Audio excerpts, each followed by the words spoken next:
Assalamualaikum warahmatullahi wabarakatuh. Halo semuanya, perkenalkan nama saya Nurfai Masenia, mahasiswa semester 4 dari Program Studi Pendidikan Guru Madrasah Ibtidaiyah Fakultas Tarbiyah dan Keguruan Universitas Islam Negeri Sunan Ampel, Surabaya. Di sini saya akan membahas mengenai pemerolehan bahasa anak.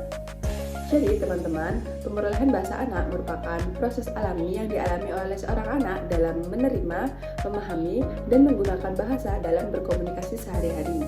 Proses ini melibatkan kemampuan kognitif, sosial, dan biologis yang berkembang sejak lahir hingga dewasa.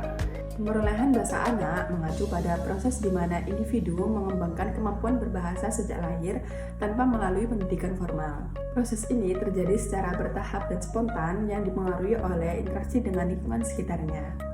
Dalam pemerolehan bahasa anak, ada beberapa tahap yang terjadi. Yang pertama yaitu tahap pralinguistik.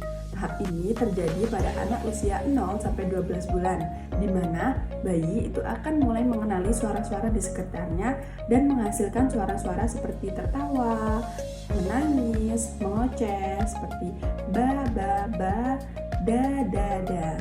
Kemudian tahap kedua yaitu tahap holofrastik. Tahap ini terjadi pada anak usia 12 bulan hingga 18 bulan, di mana pada tahap ini anak akan mulai mengucapkan kata-kata tunggal yang memiliki banyak makna. Seperti contoh kata mama, bisa berarti anak itu ingin bertanya mama di mana atau aku ingin ke mama. Kemudian tahap selanjutnya yaitu tahap dua kata, di mana tahap ini terjadi pada anak usia 18 bulan hingga 24 bulan. Anak ini akan mulai menggabungkan dua kata seperti mau susu atau ayah pergi. Kemudian tahap selanjutnya yaitu tahap telegrafi. Tahap ini terjadi pada anak usia 2-3 tahun, di mana anak itu akan mulai menggabungkan 3-4 kata dalam satu kalimat. Contohnya, aku mau makan roti. Kemudian tahap yang terakhir yaitu tahap perkembangan lanjutan. Tahap ini terjadi pada anak usia 3 tahun ke atas, di mana anak itu akan mulai menggunakan kata-kata yang lebih kompleks. Contohnya, aku ingin pergi ke taman bersama Adi.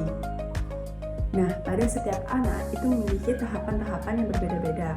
Hal ini disebabkan karena ada beberapa faktor yang mempengaruhi pemerolehan bahasa anak. Yang pertama, ada faktor biologis. Pemerolehan bahasa anak secara tidak langsung sudah ada dalam genetik yang ada di dalam otak manusia. Sedangkan gangguan neurologis itu juga bisa mempengaruhi pemerolehan bahasa anak. Yang kedua yaitu faktor lingkungan. Lingkungan yang mendukung anak untuk memperoleh bahasa seperti mengajak anak untuk berbicara itu juga mendukung anak untuk mendapatkan stimulus bahasa sehingga anak tersebut dapat berkembang dan memperoleh bahasa yang baik. Selanjutnya yaitu ada faktor kognitif. Anak yang memiliki kemampuan kognitif lebih cepat itu cenderung lebih mudah untuk menguasai bahasa yang lebih baik. Sedangkan anak yang kognitifnya lebih rendah itu susah untuk menguasai bahasa maupun memproduksi bahasa lebih banyak lagi.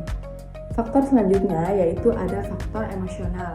Rasa percaya diri dan juga dukungan dari orang tua itu juga sangat mempengaruhi pemerolehan bahasa anak. Jadi, pemerolehan bahasa anak ini sangat penting untuk dipahami bagi para orang tua dan juga pendidik untuk dapat mengoptimalkan perkembangan pemerolehan bahasa pada anak-anak. Baik, itu saja yang bisa saya sampaikan, kurang lebihnya mohon maaf. Wassalamualaikum warahmatullahi wabarakatuh.